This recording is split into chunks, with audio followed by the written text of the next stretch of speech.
Луѓето кои 10 години навикнаа да бидат господ не знаат како мирно да ја предадат власта. Груевски отиде за Малта и ги остави своите сопартици да се брукаат во собранието, рече потпредседателката на СДСМ Радмила Шекеринска на продолжението на денешната конститутивна седница во Законодавниот дом. Таа рече дека одолговлекувањето е затоа што на членовите на ВМРО-ДПМН им е тешко да ги напуштат владеачките позиции.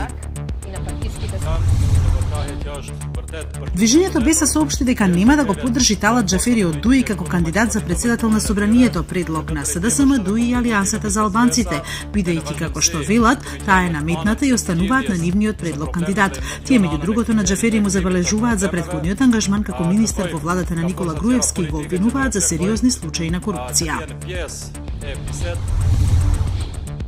Бојко Борисов денеска тргна во преговарачки поход за да стане по трет пат премиер на Бугарија.